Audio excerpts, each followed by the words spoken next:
We are live here at ACKS to Grind. It's Archon with FCL and Unshaven, co-authors of the Treasure Tome. Guys, thanks for taking time to come on the show again.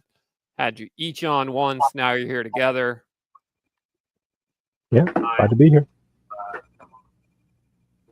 Happy to be here. All right, so hopefully we don't have problems with you being audible this time, Unshaven, because that was really painful. That was awful. Yes. Yeah, I just had to turn it off. Yeah, yeah, but you sound much better this time. So that's good. It's very good. An extensive bit of IT support being worked on, so I think we're good now. Yeah. Let's see. So do we have anybody? Yeah, there we go. We got Sig is here. We got Chubby Funster is here today. We have Blah Hikabla. Chubby, I got the $20 PDF bundle today. Very glad you made that option available. Of course. So funny story about the PDF bundle is that the intent was to make sure that we algorithmically looked strong because you want to have a high revenue per user. And the reason for that is obvious, right? Like, you know, the Kickstarter algorithm doesn't want to see that you have 10,000 backers, but it's for 50 cents each or something like that. And the other reason you want to have a high revenue per backer is that when you're doing ad sales, there's a fairly fixed cost to reaching consumers on YouTube and Facebook and other sources. And you need about a 2.5 to 1 return on ad sales for it to be profitable after you factor everything else. And so if you're doing a Kickstarter and the buy-in is $20 and you try and advertise people, then you need to reach them for not more than about $7, and you can't do it. It's about 15 or 20 bucks to acquire a customer on YouTube. So said, all right, let's not do the PDF option. We'll go ahead. We'll make sure we're strong algorithmically. We're going to launch really well. Then we're going to do an advertising campaign. Worked with this, top tier advertising agency, and we ended up getting a return on ad sale of 0.8. So it was all for naught. It was all for naught. And I don't know if it's because they didn't know how to advertise the product or if there is still a lot of negativity about ACKS and Autark and me or what happened. But in any event, I pulled the plug on the ad campaign. And so essentially the entirety of the Kickstarter success is purely organic word of mouth and algorithmic success. The advertising spend did very little. So, yeah. So that's how we got a PDF option today. I was planning to do it on the last day of the campaign, but may as well do it today. Anyway, hey, we got everybody joining. We got Willie M is here. We got Jonathan Oldenburg. Omanal is back. Hyrax. We got Science Mile. Dan Vince. What's up? Jacob and John. Hey guys, thanks for coming in. So the real point tonight is for Unshaven and FCL to fight about items. So I wanted to open it up by asking you guys, what item in the book triggered the fiercest debate between the two of you?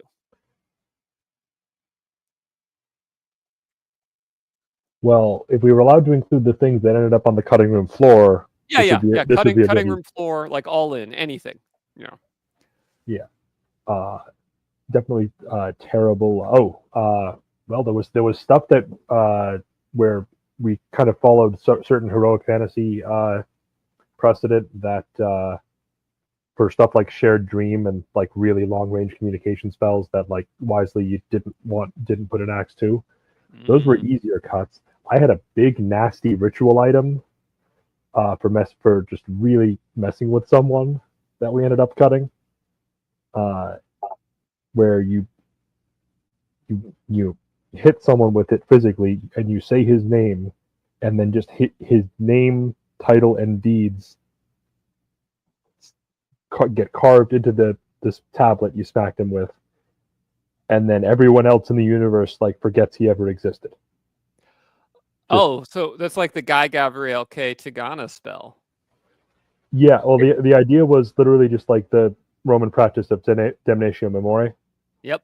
Just like your face is gone from those statues, your words are gone, your name, and yeah, so someone who looks at one of those things while under an anti-magic shell can see the actual face of the statue. Everyone else is just, oh, that's some guy. Like, but if someone tries to like draw a sketch of the statue or copy it next to it, it doesn't. The resulting copy is just physically doesn't resemble you. So like copies of a manuscript just look like just skip the page that mentioned you. Oh, that's awesome. So yeah, it is awesome. The problem is twofold. One is that's like a higher level magic, I'd say, than even a wish is really capable of doing when you look at worldwide. And the other thing is, I think it goes against the entire ACKS ethos of like carving out a name for yourself, imperishable fame as a conqueror and a king and a legend. Yeah. If one ritual item can, Alexander the who? Yep, absolutely. Yeah, well, it's almost would need to be like a ritual.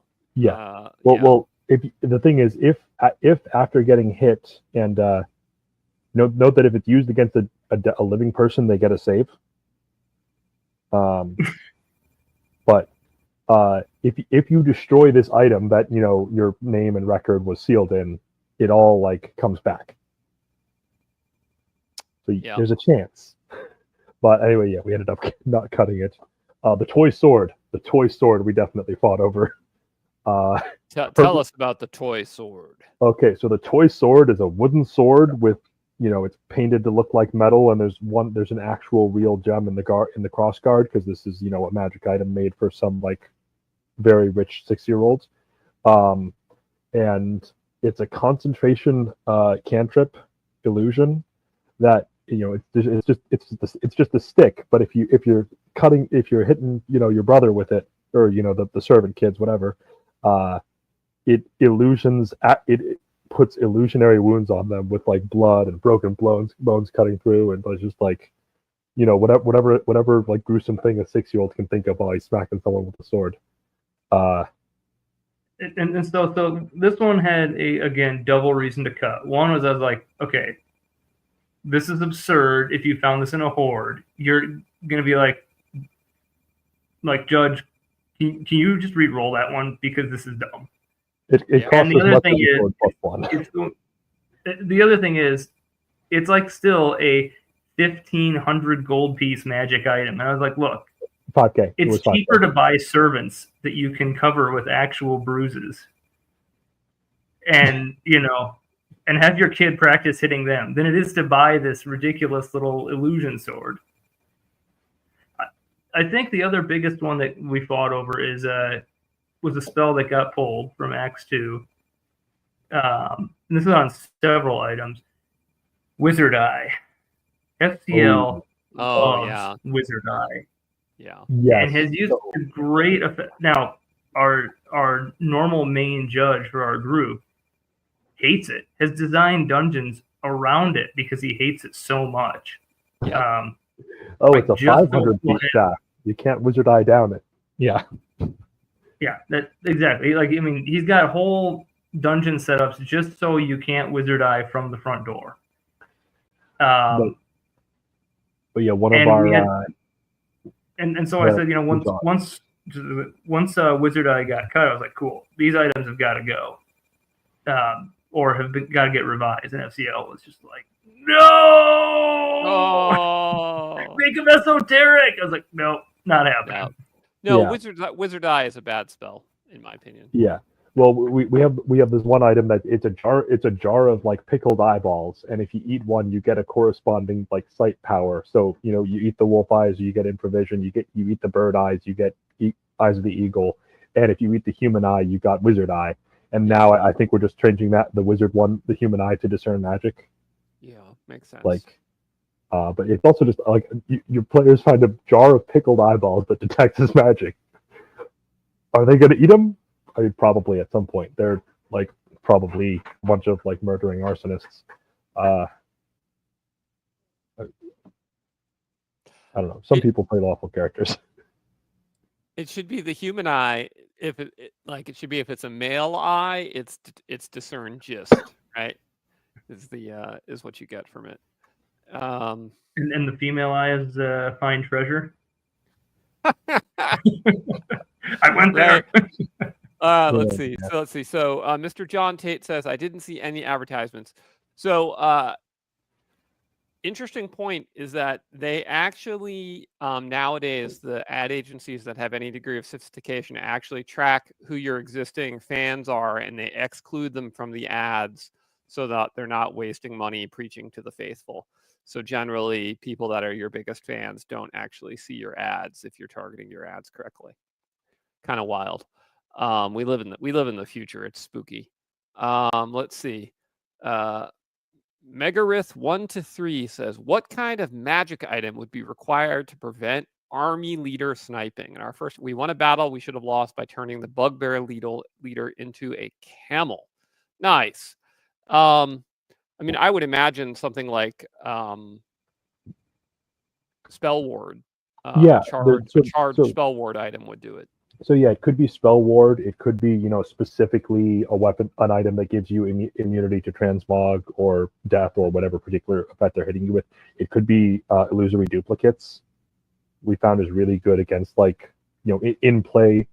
We were always researching variants on mirror image, and just usually trying to always have it up so that if someone tries to finger of death you, it just shreds a layer. Cool, nice try. You should have used area of effect. So that's usually pretty good anti-sniping, and we have. We've got quite a few armors that do various forms of that. Would be very useful for that. It's something like an armor with, that gives illusory duplicates, an armor that gives spell ward, some that will actually just block spell levels 1-3. Variety of fun stuff. Right. Yeah, I really like spell word. We got a chance to use it in the Lord of the Rings ACKS campaign, and it was a real game changer for magic duels, which previously had been relatively hard to do because it was very much who goes first and then who gets off the lightning bolt or whatever on the other mage. Rocket tag. It was rocket tag. But with spell ward, it became really cool because one side or the other might go first, but they probably didn't get through the spell ward, and then the other guy, could actually recast spell ward during the fight, and so then it starts to change the variables that you're thinking of, and you start to think, well, rather than go directly against a spell ward, is there some way I can affect the environment to indirectly damage him and things like that? And it became a lot of fun to have wizard duels for the first time. So we actually, we had at one point, our king tier campaign ended up in Glantry, which is basically a high magic, rule by wizard setting. And most of us at that point had a mage or rolled one up and quickly leveled up to start taking part in the more involved part of the setting. But wizard duels are a big part of that one, and they had a fun part with that of you get basically just before the duel starts, you're dispelled. You get a dagger or a staff, and that's it. And then some agreed upon amount of setup rounds for the right. So between 1-3 rounds to cast buffs on yourself or do any spell that's not affecting your opponent.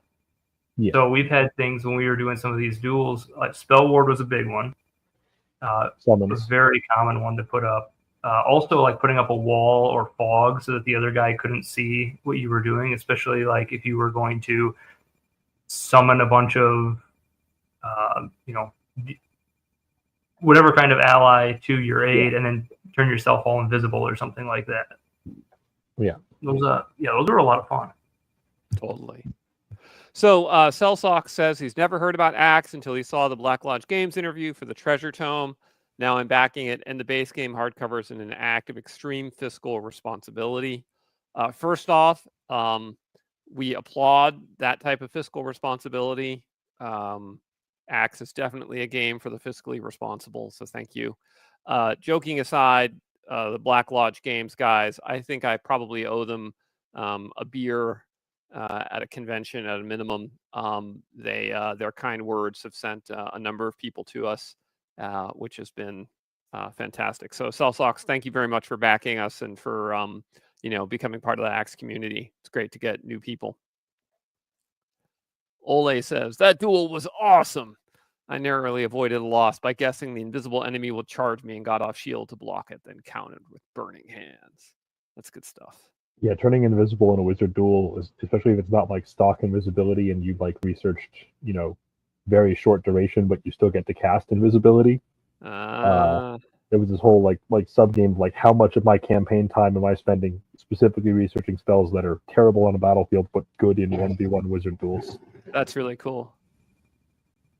Let's see. So Jacob says, if you were to make the Astrolabe of the Vasting Deep, what rarity of item would you make it? I am so sold on this idea. I'm willing to up my pledge to Conqueror to make it happen. So the idea being that it lets you travel world to world with regard to Rick Stump's Vasting Deep concept, Jacob. That's an interesting question.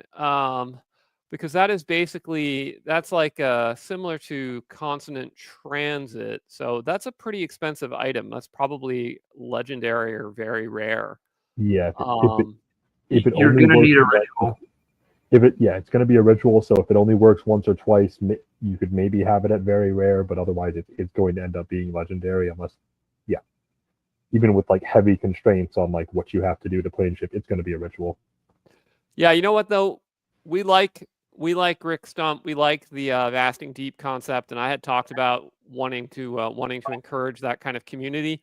So if you go ahead and up your pledge to Conqueror, and when you answer the backer survey, make sure we remember it's you, and we'll do the Astrolabe of the Vasting Deep. That sounds cool. Yeah, we could like lower it to like where it's something that like finds existing planar portals, maybe, instead of being a ritual that creates them. Oh yeah, maybe it's the device you need to. Maybe the Vasting Deep exists already, but it's the device you need to find it, right? Yeah, because there is the portal option for nautical encounters. Yeah, done. Great. Yeah. Yep. Awesome. All right. So let's see. Sig has a great question. He says, "What is the most powerful item that we ended up cutting?" I don't know. There's some powerful items in there. Yeah, things that got, so most of the answers to this would be rituals. In terms of things that were like fully developed before we cut them, it is indeed the damnation spell.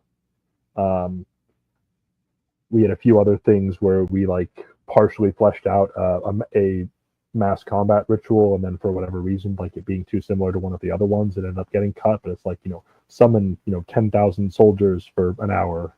Yeah, that one was just unbelievable. Right.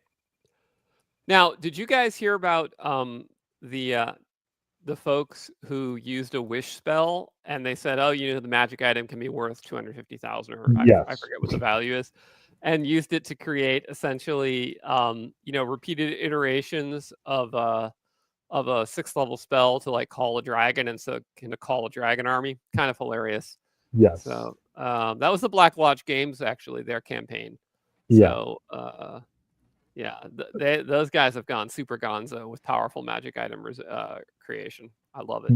Yeah, I would, if I was going to do something like that, I'd make it to, because like, normally if you cast like Call the Wolf Pack when you already have a Wolf Pack, they're just like, okay, cool, we're sticking around another day. So if I wanted to make the big summoning item, I'd have it be, once per week a dragon, once per week an Archfiend, once per week an Archangel. Yeah. And it's just a whole Rolodex, but they're each only coming once. Yeah. So you have to summon all these things that hate each other if you want the whole load. Oh, that's cool. That's clever. So we as far as items like big items that got cut, we had a lot of ideas for rituals that that would have had to get knocked out. Like you can't have permanent ritual items per the rules, and however, right at the end we figured out a way to sort of do that, which was because everything we did was, it had to be properly priced. It had to fall within the rules framework. but we got creative with it. And so one thing we did right at the end was we figured out how we could have sort of permanent ritual items, which is that they have a chance to break each time you use them, and then they're priced according to the charges based off of chance to break. Right. So basically, it averages out the same, the math lines up, the price is appropriate. And so that let us bring back several items that just wouldn't have made sense otherwise, and just turn them into, this is a permanent ritual item, but it has like a 1 in 6 chance of breaking anytime you use it. And my favorite of those is one that takes a summon weather spell, and which normally affects a 6-mile hex, and turns it into this massive 24-mile hex summon weather spell that just affects this massive area, like an entire prince's domain all at once, and you can do horrible, horrible things if you. And also, it lasts a month. And so, if you can change the weather in someone's 24-mile hex for a whole month, that's ends up being an incredibly powerful item used creatively. Yeah, you're not just saying tornado; you're saying tornado season. Like this is what we're doing here now. Yeah. So let's see. I know you cut the toy sword. I think concept's actually good. What is the silliest item that made the book? Ooh. That's a good question. Good question, PJ. Or is it PJO? I don't know. Okay. So part of me wants to say stuff like the Dwarven Redder statues, which we previously wrote to buy this ACKS. Things that are in like the toy curiosity, like magic trinket thing. But those were already a buy this ACKS, so I wouldn't answer that. But there's similar things, like there's a little frog statue that just once per round it kills a bug within a few feet of it. So it's just like you have this little statue and you don't have to worry about mosquitoes. I love that. It's great. It also happens to be pretty useful if you walk into a swarm, as it will rapidly start eating the swarm, hit die by hit die. So yeah, good stuff. Awesome. Other silliest, actually, I think so as far as silly, we have two that I think are quite fun. They're both like kind of cantrip items, so like really cheap small ones. And one of them is the collar of I think it's the collar of calling or collar of finding.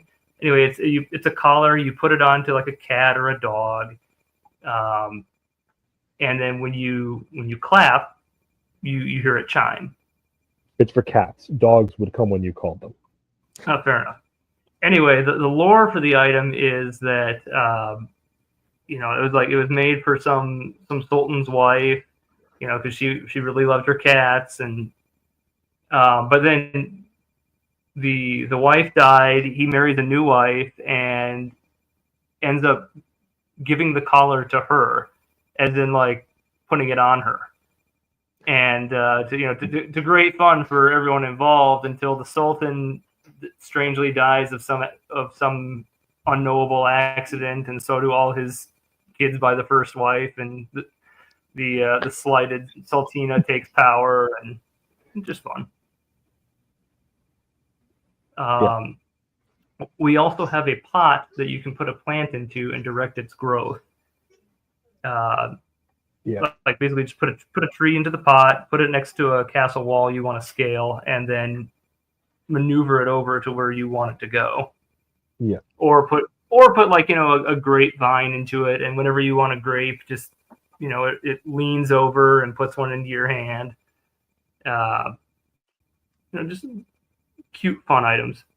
Yeah. We also have a bag of magic beans, which, I mean, it's a classic, but I still think it's pretty funny that it just grows a giant beanstalk, which, we built out as a wall spell, and it's a massive amount of beanstalk because it doesn't go straight up. It just kind of falls. It just falls, and it's a big wall because it's got nowhere to go if you don't happen to have a giant castle in the clouds above you. So I like the wizard hat. that when you wear it, you get Oh. arcane dabbling, which is just hilarious. Like I have multiple players in my group that if they knew that item existed, that would be their favorite magic item in the game, and they would give it on. They would have the Yeah. absolute stupidest fighter they could possibly find, would put that hat on, and would be like, "I'm a wizard now," and it would destroy the campaign. It will be amazing. I have played that fighter. Yeah, and no, it's yes. it's just fantastic. Yeah, and then I also love the unremarkable cloak, which you put it on, and it's like there's this tradecraft concept of the gray man, where like the best form of disguise is that just no one notices you. And I just love like the unremarkable cloak. You just put it on and you just become really bland and nobody notices you. Yeah. So and you that can was burn one the of whole our thing. very first items made, and the fun thing with that was in addition to it being very hard to spot you, but not like you're actually hiding like a thief or that you're actually invisible. But if you burn the unremarkable cloak and dump the ashes over yourself, it's dust of disappearing. Yeah, vanishing. Yeah, which is cool. And so it was one of our very first. I think it was our very first item that had an alternate use mode, and that's where we started figuring out the math behind it. Yeah, where we have a lot of additional math item that we figured out, like how does this work? Because there's like a balance where like if you're consuming it for a power that's much stronger than what it normally does. So that, here's a cantrip versus a one use fourth level effect, or break your sword for a resurrection or that kind of thing. Yep. So Cyclopean Art says, let's do the cut items compiled and published separately. So that's a good idea at some point. Let's see. Science Smile says, a cursed firearm that turns all wild animals in the hex hostile towards you and gives them knowledge of your location. Yeah, Cabela's Dangerous Hunts experience. That's great. That's great. Yeah. John wants to know about the system for random magic item creation. So yes, there is. Yes. That was a stretch goal. We hit that stretch goal, so it's absolutely going in the book. So who wants to take that? Yeah, so I'll take that because basically the way it's initially grouped is that you'd use it when you're rolling for treasure, or you can just decide I'm going to make a random very rare sword, in advance for placement. But what we did is we broke it down into a mechanical side of things where it will include the actual powers that you're rolling for, and then the cosmetic side of things where it's more like here's a seed to build off of, and then there's lists of, and then we have tables of powers that could be on an item, or how an item could have multiple powers. So we have examples like and then we have, there's even a thing for wands, for just seeds for command words. So literalist, poetic, illusion, unconnected, and what kind of language. So you've rolled and you've determined that somehow this treasure hoard has 4 wands of blinding flash. You roll to determine their command words: ceremonial language, literalist; common language, poetic; foreign language, illusion; and a dead language, unconnected. Their command words are respectively flash in classical Orin, glimpse the sun in common Orin, the name of a battle that famously turned when the glare of the rising sun momentarily blinded someone in Elven, and cheese in Zaharan. I don't know. What's someone thinking saying cheese to make a light happen? I don't know. Copper wire is a component for sending, basically. Like, yeah, I had to put it in there. A nice thing with that one is, so we said over 1,000 magic items. It's actually over 1,250. But I went, well, that still maybe isn't enough. Like, what if people need more, and can we give them the framework to use this and bounce from that? And FCL delivered amazingly, but we also have in there then like just tables of, hey, here's ideas for, or like here's worked out like half powers, full powers, stuff that we maybe didn't get into an item in the book, but If you rolled it up in an item as a drawback or as a bonus, would make a cool and unique item, each and every time. Yeah, and you get to, and sometimes that you roll like a weird combination of what powers are in an item, and you need to work backwards from there to figure out that like this sword has water breathing and tongues, so like the texture of the handle feels like is like dappled like it's a tongue, and it's like pink gold and shit, and kind of licks you when you're holding it. Which is so I do want to go back a second because when we were asked about the silliest magic item, and I actually did just think of the best one that got into the book as the silliest, and it wasn't the collars for undead dogs, although I really like that. It's the scepter of the Monkey King. Oh yeah. And so this one got in here. It has a lot of mystery behind it. Its lore is basically the person who brought it to to the mainland or an empire setting. Some madman washed ashore with it. Yeah, exactly. And he claimed he came from a land where monkeys ruled and so on, but they never found it. And but yeah, it's a scepter that lets you speak and interact with monkeys. You can talk to them freely. You have mystic aura with them, so they defer to you. They get bewitched by you or charmed by you.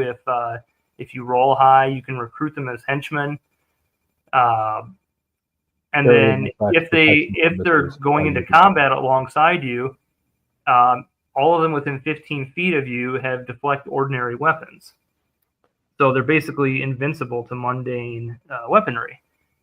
And while this sounds incredibly silly, this actually came when I was doing the worldwide look up legends and myths of artifacts and lore all across the world. And this is actually based on a race of Indian lore about a race of monkey people deep in the jungles, near Bangladesh, who had iron hide and just were impierceable to weapons. And so that drove the idea. And the scepter is decorated to look like a giant tree with little monkey figurines climbing on it and eating their bananas. Monkey business. Oh God. Wah wah. So it looks like we've got some requests for absurd items. So that's pretty cool. I like that. Let's see.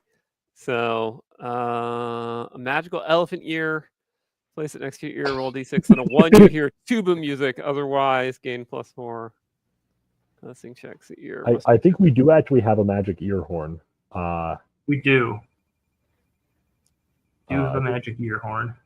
Is that one a clairaudiency one? Or I believe it gives you a listening bonus as standard for the item, and then it lets you do clairaudiency. Because a lot of our items. Borrowed ear horn, I think, is the. Yeah, the borrowed ear horn. A lot of our items, we try and have a very naturalistic effect, where it makes sense. Like, okay, I use this ear horn, and now I can also catch conversations that other people are having out of it. Or follow this person, everything he's hearing. It's not like I put on these boots and suddenly I'm hearing things. We try and make it match up. Yeah, with the miscellaneous items, some things you can just put it on a necklace, and we have plenty of cool different necklaces and talismans and amulets and such. But some things feel more like a belt, some things feel more like a shoe, some things feel like a length of rope or a set of sticks or a crown. And the ear trumpet is just a fun little one. Yeah, it's kind of, in Layers and Encounters and in the Monstrous Manual now, I talk a little bit about how certain monsters feel like they correspond to particular magical effects, and there's the ancient concept of the law of correspondence. And I think that's true of certain magic items where, boots of springing and leaping feels like it makes sense, or boots of speed, right? And gauntlets of strength. But you know, like, I don't know, nose ring of giant strength would feel really weird. Like, what? Why do you have a Yeah. nose? You know, like, why? Yeah, crown of speed doesn't feel right. That kind of Yeah, exactly. Crown of speed is weird.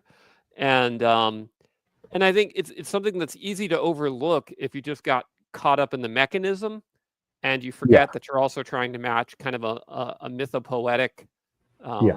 you know, legendarium, that, you know, magic items need to feel magical. Yeah, now if it was a nose ring of bull strength, like a septum ring of bull strength, Oh suddenly yeah. it makes Yeah. sense again, right? Like, Yeah. and isn't that funny, right? Like a nose stud of strength doesn't make sense, but a nose ring, a septum ring of bull strength does make You could sense. lean into the theme a bit, and then it wouldn't feel like, oh, you rolled strength on the ring while designing a ring. Yeah. Yeah. Crown of the Monkey King gives you speed alongside climbing in the tail. Exactly. Yeah. Yeah. Yeah. Suddenly it works. That's right. That's right. Yeah. Nose ring of hedonism. Yeah, absolutely. Right. You know, no, it's like you know, there's the nose ring of hedonism. There's like the tattoo of bad life choices. There's a number of magic items. That's any tattoo. Yeah. Yeah. Hey, pull up Chubby's comment a second, because I can answer that one immediately, and it's Yes. yes, we do have some magical item rocks, And I also love them. and not just sling stones, because we do have those. Like we have a lot of magical ammunition, but we specifically rocks. We have some items that were designed kind of with Alex in mind. And that would be the Halfling Hurlstone Oh! and the Halfling Firestone, which is a variant on the Hurlstone. And it's in short, it's a very good throwing rock that, you know, you can throw out like as far as if you threw it out of a sling, and but it's very, very cheap. And so it's just kind of a nice little magical backup item of, I need to deal some extraordinary damage, but I'm just out and about in my house, or you know, in my villa, and I just have a rock in my pocket that that I can throw as if You know, I was carrying a full bow and an arrow. Like, Yeah. for that one shot. And we also, speaking of halfling items, do have the Belt of Second Breakfast, which, you know, in short, lets you consume a second breakfast as the halfling power to heal yourself. If you have the halfling power to consume second breakfast, you are then able to use that power a second time each day for, you know, a much vaunted third breakfast, or as some call it, 11sies. Yeah. But on the subject of rocks, I'll also just mention the Cursed Pebble, which you just slip it into someone's shoe or pocket, and the next time they're crossing a river and it gets wet, it tries to just drag them down and drown them. Oh, brutal. So we have a suggestion for the Choker of Gothic Promises. Gives the user a mystic aura and inflamed passions. Man, stop reading our notes. We do have a choker of I think we have a choker for seduction. I know we have a choker of quiet magic, because it just like makes it hard to read. Let's see. And then we have a question. Magical rocks, a set of rocks that, if collected, can be used to cast wish. But when they are used, the stones fly apart into random locations, requiring them to be gathered together again. this sounds like an excellent legendary backer item. Yeah, it does. It does. Yeah. Could call them like, I don't know, like eternity stones or something. Wyvern orbs, I think There we you call go. them. Let's see. Cyclopean says magic rocks, but it's just uranium. Oh, so we have there are a few items that that are just kind of implied to be heavy metals, because they're like incredibly dense dull silver, and there's a crown that makes you see things as if like radiation's blurring your vision, so it gives you X-ray vision. And I think we have Awesome. I think at least one of those things gives like something that's intended to be radiation poisoning. But yeah, like unidentifiable metal. Like at some point in the past, someone was actually capable of producing thorium. Maybe the Tower of Knowledge does not know what this metal is. I think what we did that for was the Rod of Cataclysm, which, I mean, that just goes into Oran Empire lore, so that makes a lot more sense that way. That one, I think, it might actually. That was our main one. Uranium, plutonium. Right. Let's see. So we got our home game that some ideas were originally adapted from had like a BattleTech mythic backstory of where the world came from. So Sig wants to know if there's magic, mundane, pipeweed, etc. There is not, because we did write this, based around the Oran Empire, and well, the Oran Empire was very ahead of the game as far as putting up no smoking signs everywhere. So smoking does not exist in the Oran Empire. Therefore, we did not write any. Yeah, it just didn't exist historically in that era. Yeah, I was very surprised to discover that, actually, but it just didn't. We were strongly considering a pipe of weave smoke. If it wasn't anachronistic. Oh, that's actually a really good idea. Garrote wire decapitation decapitates human-sized target on a successful backstab. Yeah, I like that idea. Mm-hmm. And then Phineas says, a set of strange metal miniature figures in bulky armor holding oddly futuristic rifles. Cursed item made by Guillaume in his workshop. Drains 10,000 gold pieces per month or lose 1 charisma.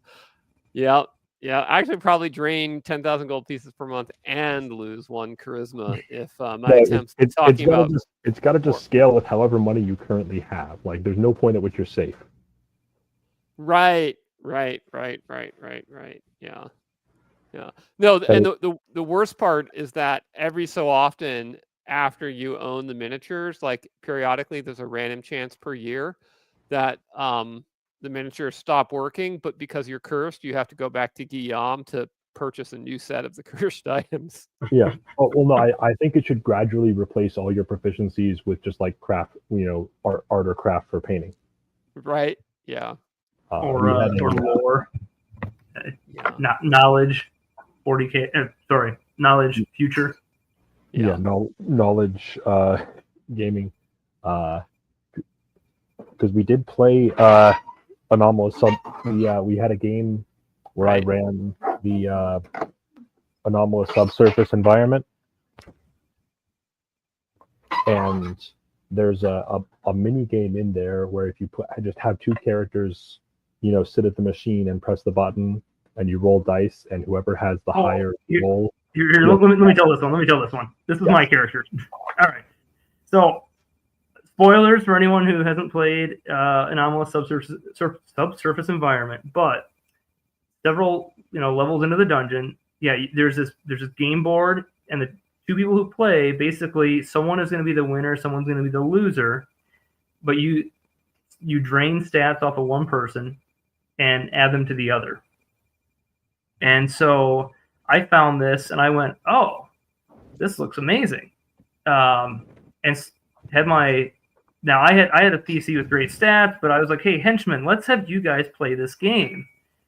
And I ended up with this henchman assassin who had just phenomenal stats. Like, I mean, he could have been an Oberon or a Chosen or both. Play it while draining a prisoner, specifically. Yes, well, I'm getting there. So we end up, like, I have one henchman drained horribly. I mean, he's a warlock who's now got like intelligence 6, wisdom 4, constitution 5. It's awful. And meanwhile, this assassin's like, oh man, I'm like a god among men now. And so we go and we catch another humanoid creature, bind him up, bring him over to the game board, and go, okay, warlock, time to get your stats back. And then I just said by fiat that, you know, if you played more than a certain amount, you started replacing your general proficiencies with gambling, which didn't help you in this game at all. But it was just Right. like that was what you could do now. Well, FCL being FCL made me roll out each and every one of those, and me being me, I did, and it was some thousands of rolls that I, just hitting roll again, roll again, roll again. Yep. Horrible. Yeah, well, while I'm rolling encounters, but like they're rolling the dice every round, and I'm rolling encounters every 2 turns. So it's, you know, they spend a day in the dungeon. Oh, jeez. Well, they So also had a door to Alright. close, I think. Here, ACKS has a good one. What have you for skill proficiency granting or enhancing items? Wow. So the answer is so many. I actually think we counted these, didn't we? And it was like 150 something or 200. It would be Yeah. more than that, actually. There's got to be more than 200 that give you a bonus proficiency or otherwise like improve a proficiency. Yeah, that's The answer was that there were around Yeah, 100 different powers Yep. that could just be granted by a proficiency, but you know, some of them appear on combat. Some of them, you know, there's a sword that gives, you know, combat reflexes, but there's also, you know, a set of armor that gives combat reflexes and this other thing. Or the this little item gives elementalism, but this other item is like specifically tricked out to fire elementalism with related powers or things like that. Well, okay. Also, we wrote not just like the existing proficiencies, which we use quite a bit of, but we wrote a bunch of custom powers that use the same math. And there's a lot of those as well. And balancing those appropriately was, you know, that was just a hard, like as far as the how to do that one. Well, we've used ACKS for like 7 years now. So we've generally got a pretty good handle on like an appropriate custom power. Yeah, so like we know that Beast Friendship is a reasonable proficiency or a reasonable custom power. So we make like a subset of that and call it a half power, or we make a weird thing that includes like, you know, wolves and dogs and werewolves and hellhounds. And we say, oh, here's your like half of one bin and half of another, and treat it like it's, you know, one type, and therefore like close enough to Beast Friendship that we're reasonably sure it's worth the same. Yeah, and a lot of the artistry of game design comes in, I think, reasoning from analogy, because you can't expect that even a very large game like ACKS is necessarily going to be able to account for every possibility that a creative person can come up with. But when you start to be able to reason by analogy, then you can say, well, you know, if it costs this much to do this thing and it grants you these powers and these are analogous to each other, then suddenly we can do this. And it I think opens up the design space in a big way. But that's also the reasoning by analogy is also where you have to like not let the players do it, because they will have what you might call motivated reasoning to achieve certain outcomes. Yes. That I know what you're talking about, Alex. I would never do that. Right. Yeah. I one thing that, so kind of like related to the random magic item generation that we, you know, kind of. Hey, you're breaking up really bad, Unshaven. With the book for me was that also, like, this isn't even with. Sorry about that. All right. Even with over 1,250 items, we are like, this gives you a giant breadth of framework for other judges to take this and run with it for their own items. We really tried to make sure everything we wrote was good precedent moving forward, that you could look at the book and say, well, they did it this way in Treasure Tome, therefore I feel confident that I can do this for this other item, or use this as a basis for a spell, so on and so forth. So we didn't actually include like any experimental breakthroughs and stuff like that. Everything or very, very few, and they're all noted or made esoteric. And so when you look at it and go like, well, they did this as a 6th level effect, we did the math for it. And so, yeah, it's like it doesn't have to stop at 1,250 items. It can be, this opens up the door to where you can turn that into 10,000 items if you have the time and inclination to write that many up. Yeah. All right, so Ole has a great question for us. Which potion are you proudest of? The top of my head is the potion of air loss. Yes. Potion of air loss. All right, well, who's gonna tell him about it? Sure. So the potion of air loss is a cursed potion. Air, hair. It is written. It gives you. It's you drink it. Save versus death or be cursed, and the curse is the similar to one that's found on the tampering tables, where either you now become infertile or all your children are born as inhuman monsters. So air loss, but it's also like hair loss. Like this was one of the proudest pun items that I like. In fact, I think this is the only pun item that I came up with rather than FCL. Yeah. And he, of course, rubber stamped that one immediately. Yes. We also have a potion that like makes what is it? Potion of apiary. Potion of apiculture. It's a cursed. Most of my favorite potions are cursed potions. This one summons an insect swarm inside you that starts eating its way out. Yeah, that's a good one. Yeah. Yeah, you start bleeding honey as the bees like bite their way out of you. We've also got a few that like you consume it and you can end, like you gain water breathing, and you can end the water breathing early. The potion is like concentrated air, so you drink it and you gain water breathing, and you can end the water breathing early to make a gale of wind like out of your mouth, or a similar one where it's like an energy protection that you can end for a one-shot breath weapon. Yeah. We have dire skin changing, which is just skin change but into giant animals. That was a fun one. I like that one quite a bit. Really came together nicely.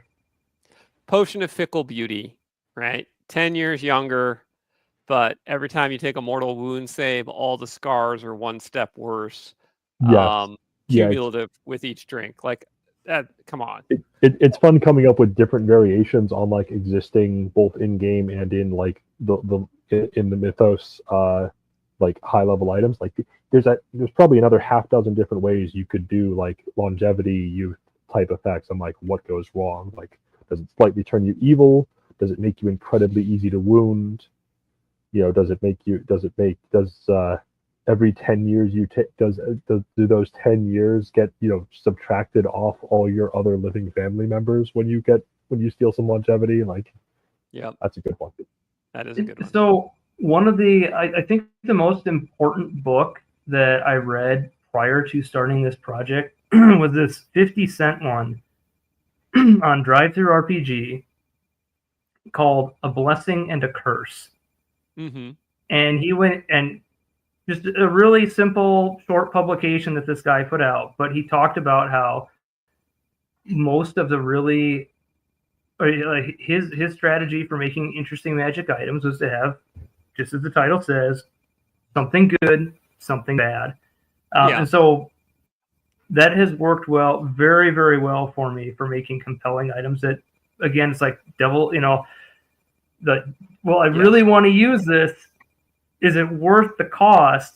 And I feel like that drives a lot of both fun, but also puts agency right into the player's hands. Like, it's not, of course I'll use this +1 sword. It's, okay. Yep. I'll do it. I don't like it, but I'm making this choice to do it. Even though there's little Brownie is going to be messing with me now just for having you touch the sword. Exactly.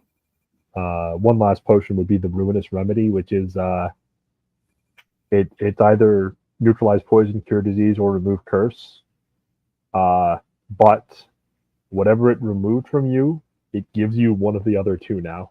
So it might remove your curse, but now instantly you need to save versus death or die of poison, or vice versa. So that was one other source of inspiration was how do we make items cheaper? Because we wanted a lot of items that people could make when they were, I just got the ability to make items. I don't have a lot of money. Right. You don't have what can I make with all these drawbacks that gets the job done?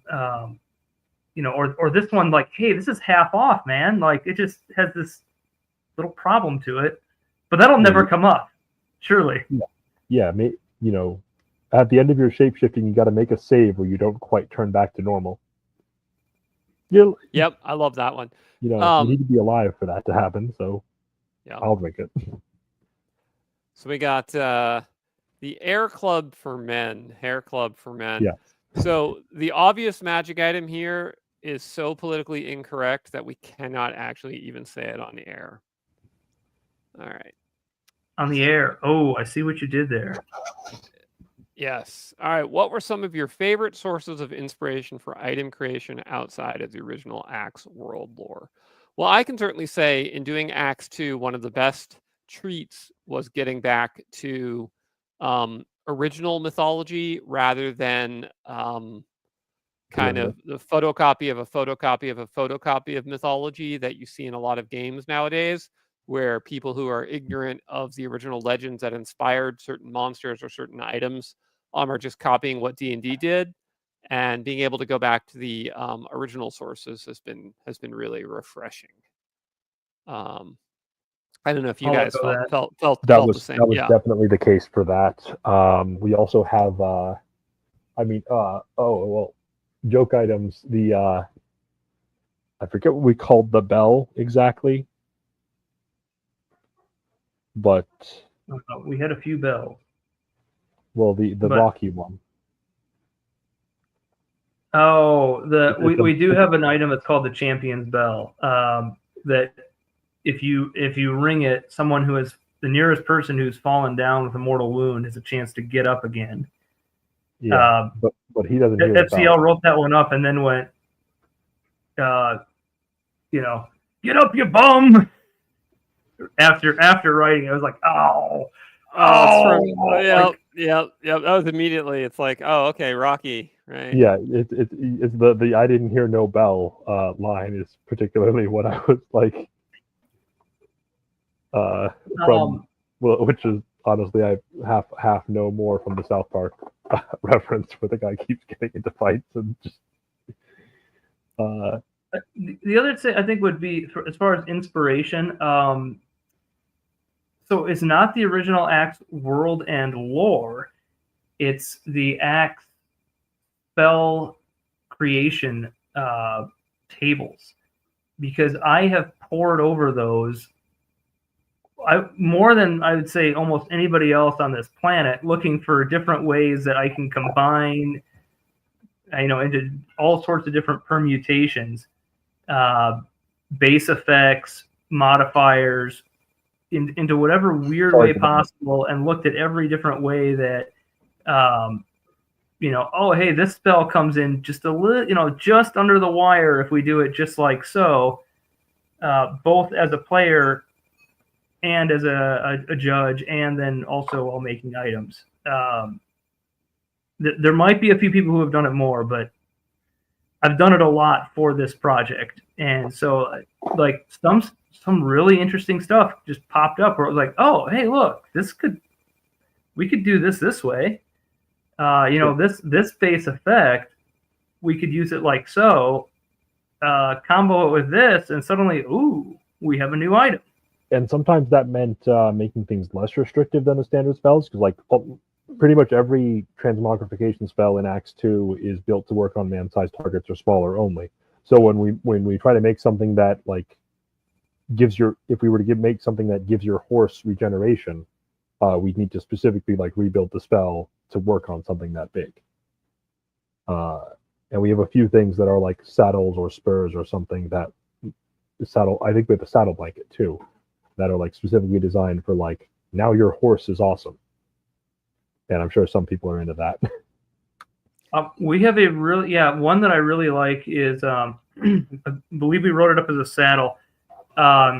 It's a Skasothan item, so it basically think like the Huns or Mongols, but it turns both you and your horse 2 size categories larger. Yes. And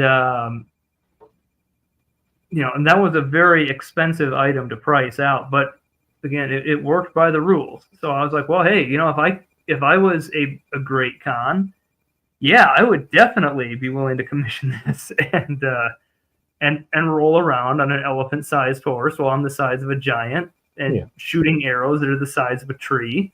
Yeah, absolutely. This seems very cool. And then it's literally why he's called the Great Khan. Before he got the magic item, he was just called the Little Khan. Yes. This is like Danny DeVito, but he's now 12 feet tall or something. Right.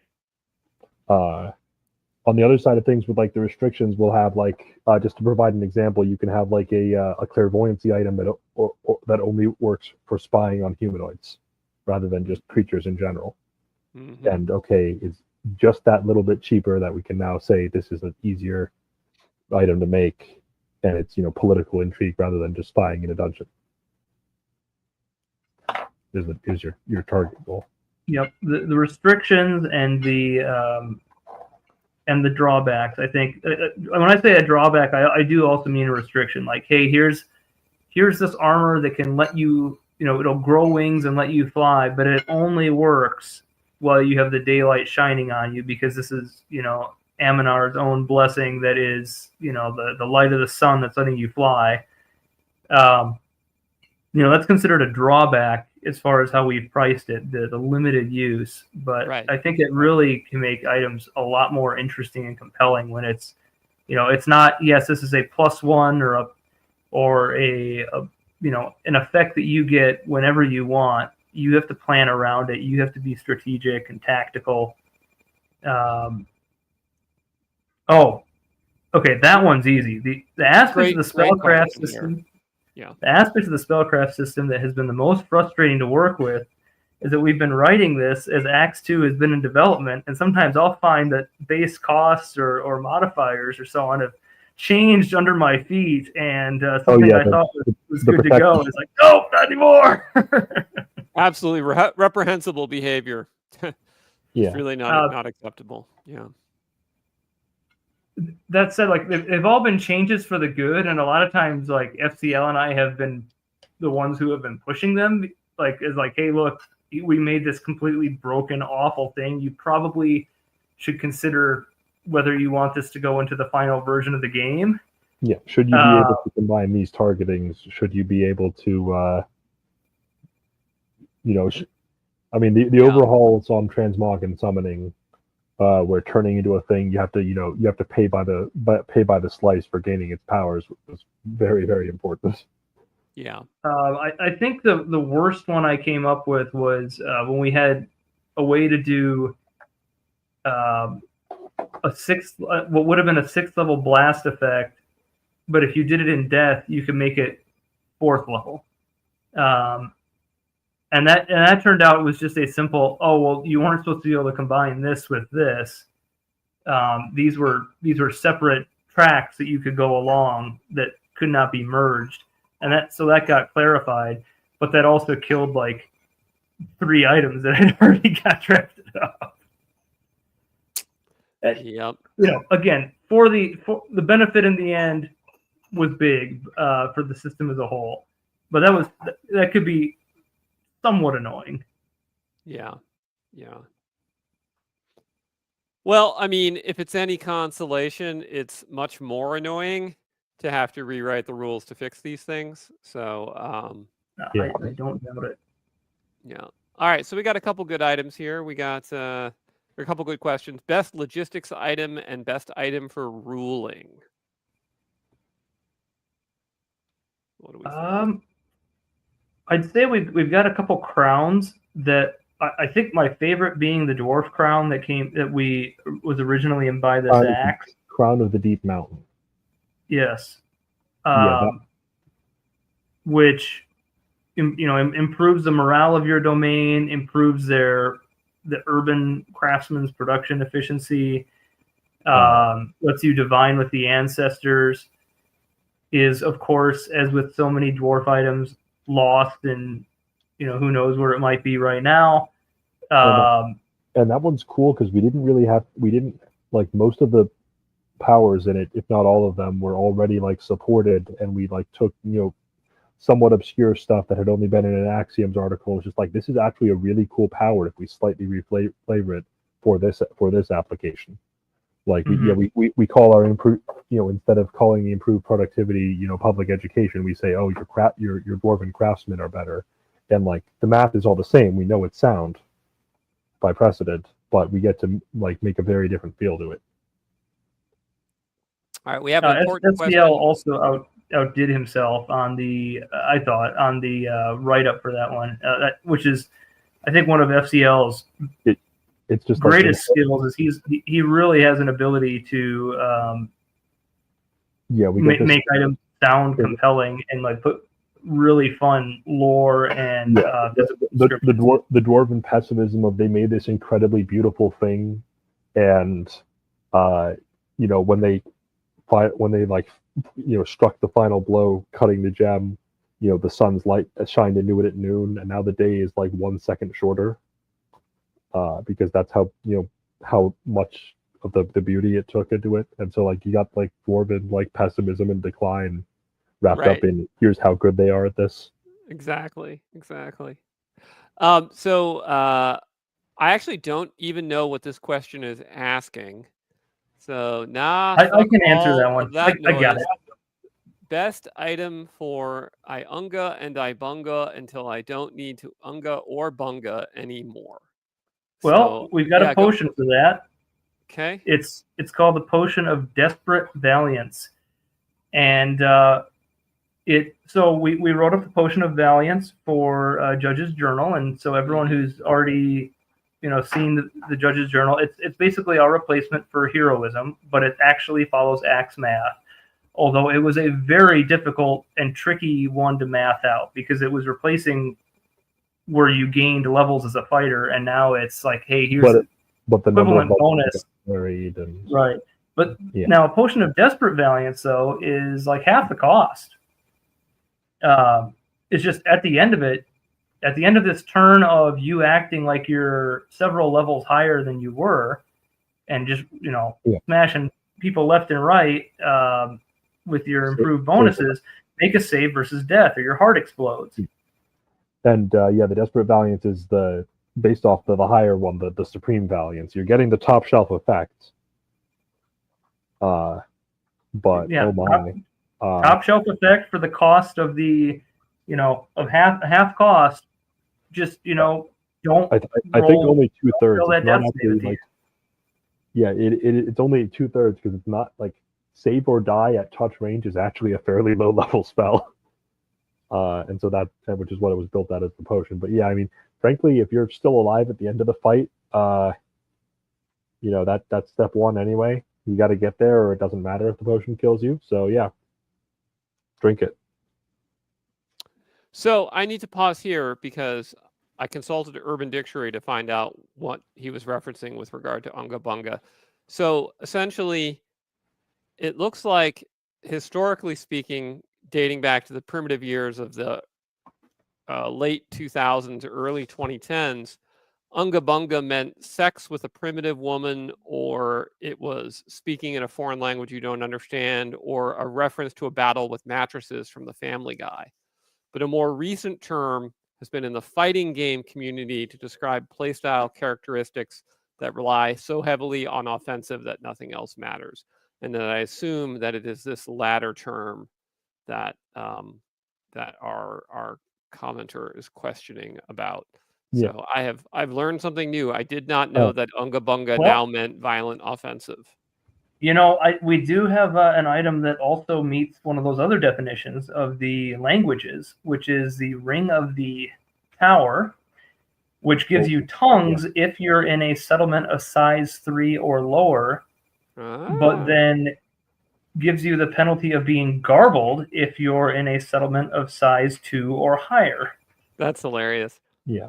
Yeah. So, I have to go back to Unga Bunga because in my day, we called that going Leroy Jenkins. And now I'm concerned that people may not know what Leroy Jenkins is anymore. And I'm just aging out of being a nerd. It's really I think my answer might be the Sword of Celerity.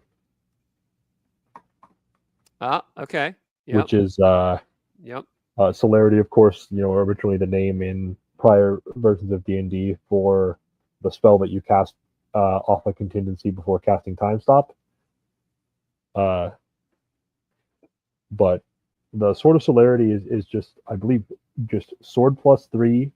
You get 2 additional attacks around. That's it. Like you're just going to be stabbing people. That's the whole. That is not all that sword does, FCL. It also lets you, because you wrote it up very cleverly. Oh yeah. Lets you augur your future a little bit by looking into it and seeing the shifting patterns on the blade.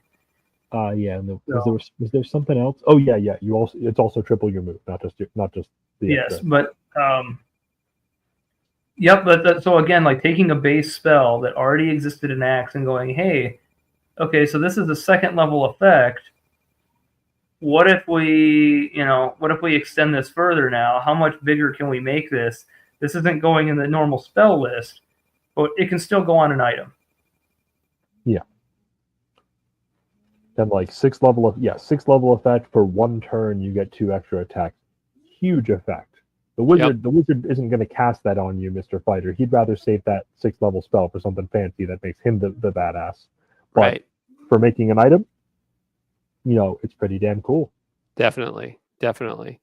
So North has clarified that Leroy Jenkins is the patron saint, I assume, of going postal or going Unga Bunga.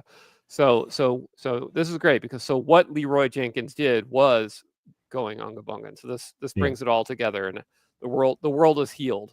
Thank you, North, for healing the world for me. Thank you. On the subject of going all in, I'll just say we have it. We have it listed in the examples in the item building rules for the items that have a chance of breaking each time you use them. I might have mentioned it before, but there's just an example of the idea of here's a coin. When you flip it, you gain a rank in gambling, and if it lands tails, the coin's magic is gone.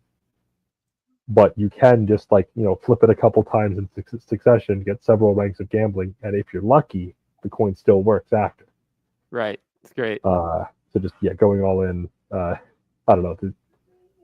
I swear I was not thinking of the Batman villain Two-Face. I was just thinking that magic coin flipping is good. Well, I mean, you're tapping into the same.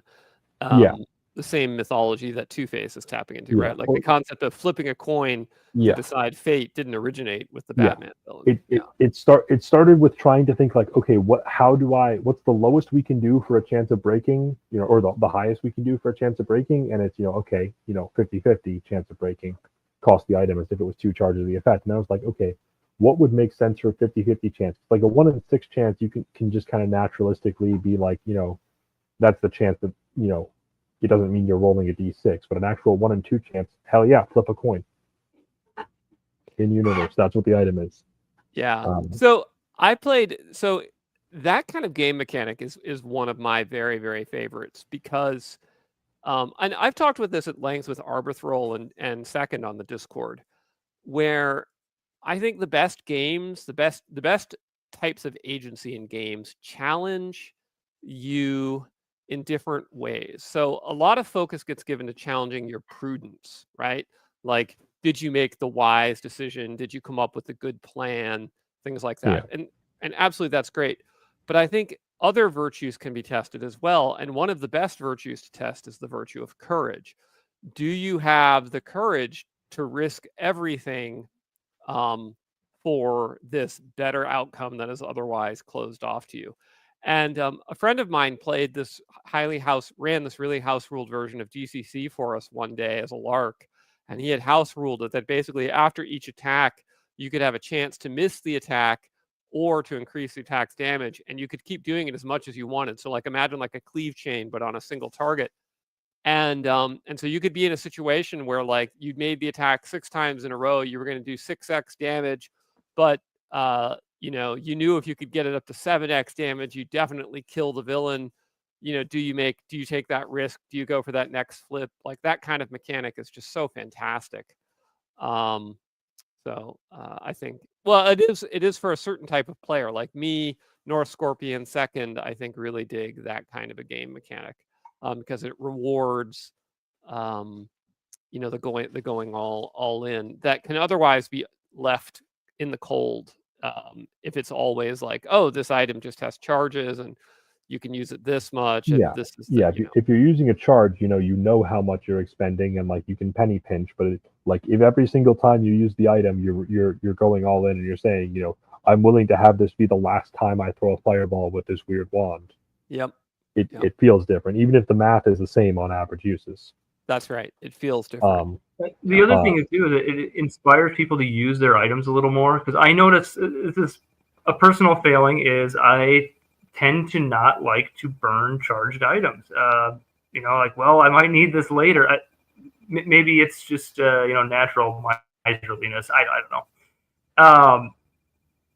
But you know, this has only got a 1/6 chance to be consumed. It just feels different. And sure, I'll cast that fireball, and then absolutely, crap, now my wand's gone. Yep. Versus like, okay, I know this is my last charge, and do I really need to use it right now? Yep. And this is also kind of like when you have like, you know, here's my ring that someone's a genie, but if the genie dies, he's gone forever. Like it's the same. Like, you know, I can use every time I use this, you know, I'm taking some degree of a risk that, you know, something goes wrong and I lose it. One item I feel we should mention, which we wrote relatively recently because it was from the original, like the Orin story, was we wrote up Belisar, the sword of holy fire given by the prophet as Endor to Valerian, and I'm not sure you know, exactly how we're tweaking that, but I'm just gonna, you know, power's not final. It's like a flame brand on base, except it's versus demons and undead as the types.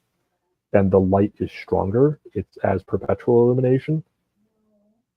But we did it. You know, it's like the dwarven hurler or the sword of kings. If you are actually worthy to wield the damn thing, it's a sword +3/+5 versus chaos. Yep. You get giant strength. You get swift sword. You get leaping. You get, you know, berserker gang at will, and the light is strong enough to cut through fogs and smokes, and you know, it's as bright as the sun, and you know, somewhere it's maybe it's still in his tomb. We're not entirely sure because no one's been willing to say, oh yeah, I, you know, tried to pull the sword out of the stone and I wasn't worthy. So, you know, it's also a tie-in because it was originally a intelligent weapon. Right. And you were probably using like AD&D intelligent weapon rules or something. No.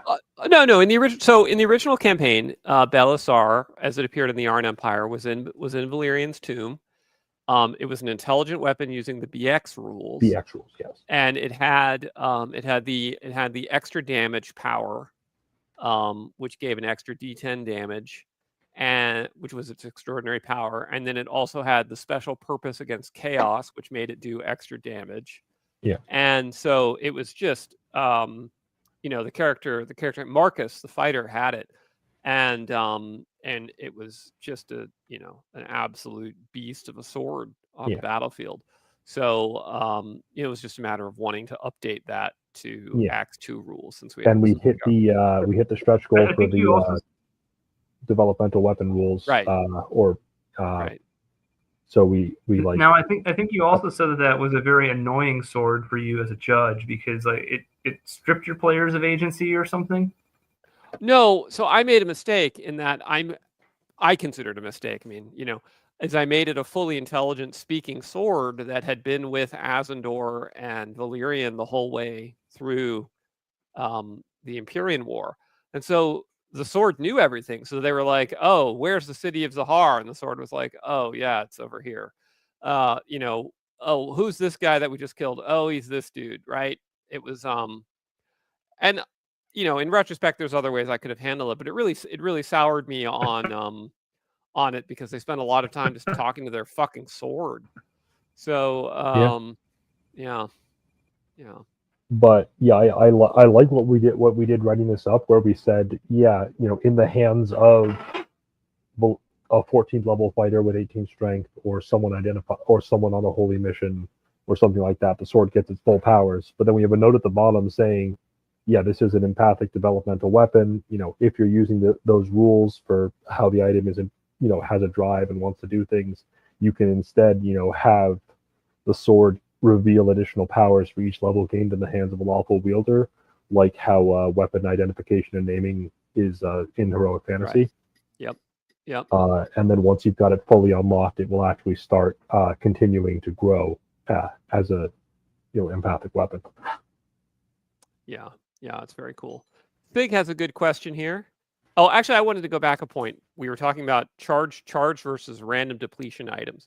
So in my experience, there are two types of players. There are the players that have no charged items because as soon as they get charged items, they use them. And then there are the players whose entire character sheet is littered with charge items that they never ever use.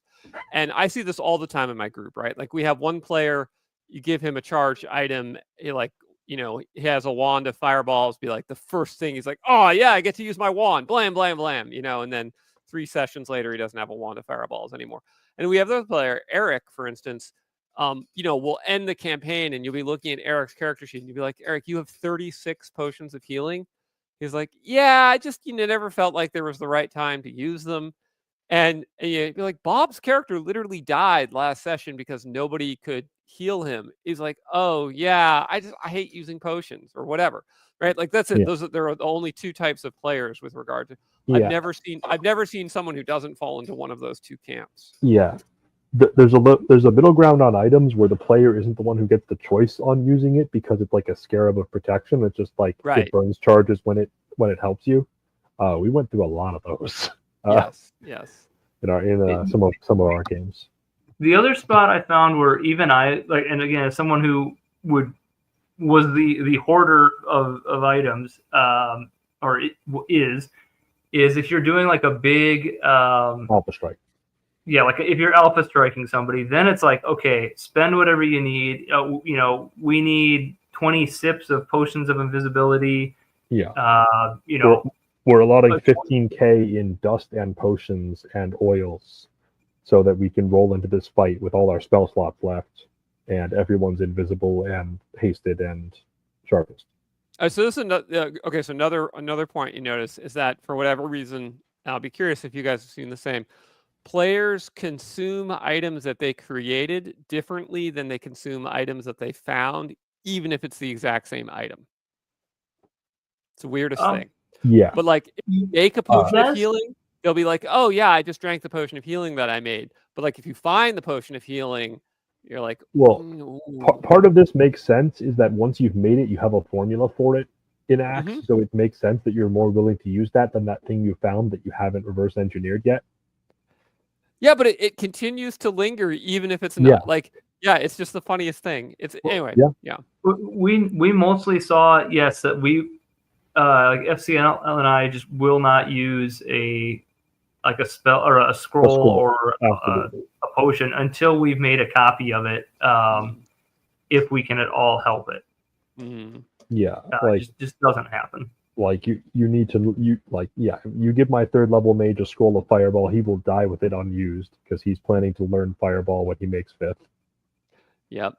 Yeah. So Cellsox actually is bringing up something given as no value. There's a psychological study they did where basically like, someone let's say you do the psychological aim and it's a widget is being passed around. The person pays $10 for the widget. But the moment they have the widget and you're like, oh, I'll pay you $10 for that widget.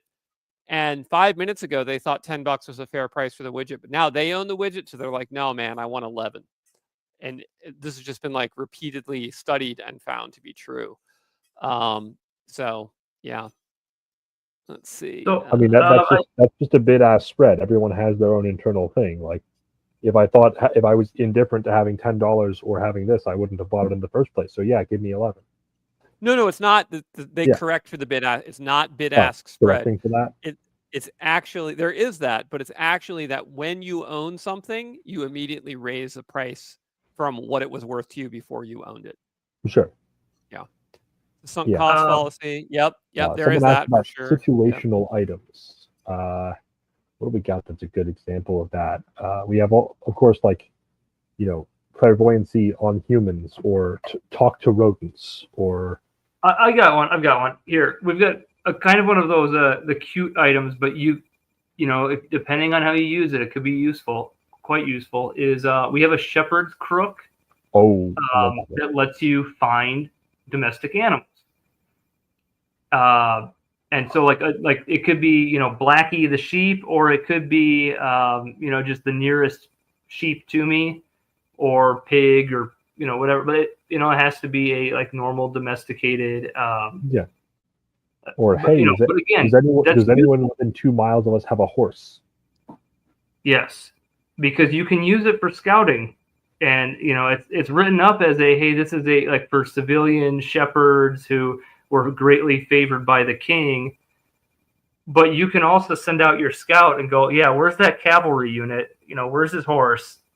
So situational, but potentially very useful in the right hands. The dwarven rhetor statuettes, where they talk to each other when they're close to each other, that's also, again, very situational, but potentially very useful if you rigged up a way that and found a creative use for it.